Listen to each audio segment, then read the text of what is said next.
ఒక పాలసీ పెట్టుకున్నాం. రైతు కులం లేదు, ఎవరికి భూమి ఉంటే వాళ్ళు రైతు. అన్ని వర్గాలలో రైతులు ఉంటారు. అందుకోసం వాళ్ళని కాపాడాలని, గ్రామాలు పట్టుకొమ్మలు కావాలని పట్టుబట్టి ఒక 5 పథకాలు పెట్టి, ప్రపంచంలోనే ఎక్కలేనటువంటి పథకాలు పెట్టి రైతాంగాన్ని కాపాడుకున్నాం. రైతు బంధు దేశంలోనే మొట్టమొదటిసారి ఎకరానికి 10,000 రూపాయలు ఇచ్చేటువంటి రైతు బంధు కార్యక్రమాన్ని తీసుకున్నాం.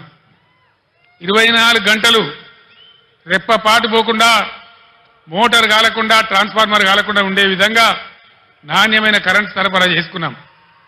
రైతు చనిపోతే, ఒక గుంట భూమి ఉన్న రైతు చనిపోయినా ఆయనకు 5 లక్షల బీమా వారం 10 రోజుల్లో వచ్చేటట్టు ఏర్పాటు చేసుకున్నాం.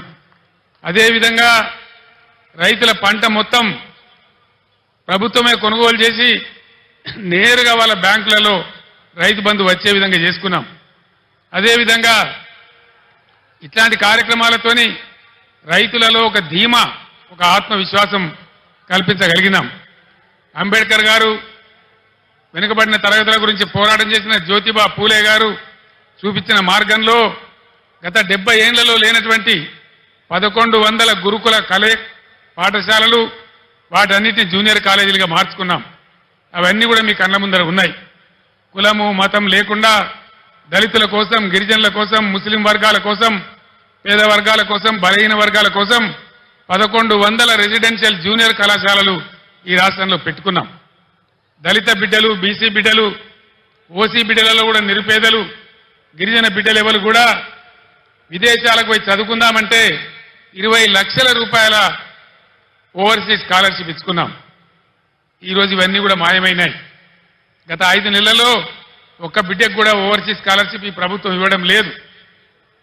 దళిత వాడలు ధనిక వాడలు కావాలని దేశంలోనే ఎక్కడ లేనటువంటి విప్లవాత్మకమైనటువంటి మార్పు, సంవత్సరానికి 1 లక్ష కుటుంబాలు, 2 లక్షల కుటుంబాలు బాగు చేసుకుంటూ పోవాలని 10 లక్షల రూపాయలు ఇచ్చుకుంటూ ఒక కుటుంబానికి దళిత బంధు కార్యక్రమాన్ని తీసుకున్నాం.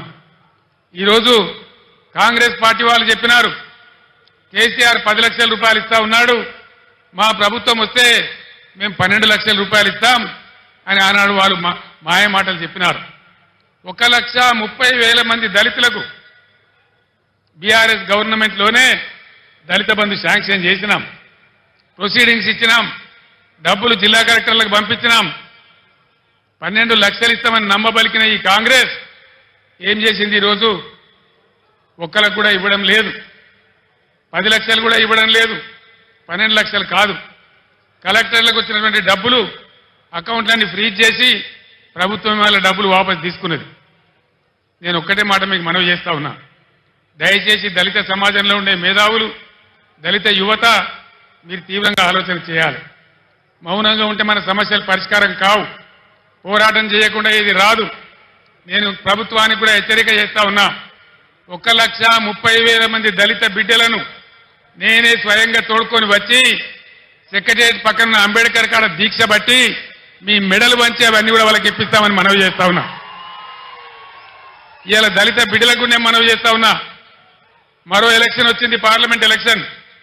5 నెలలు గడిచినాయి కాంగ్రెస్ పార్టీ హామీ ఇచ్చి.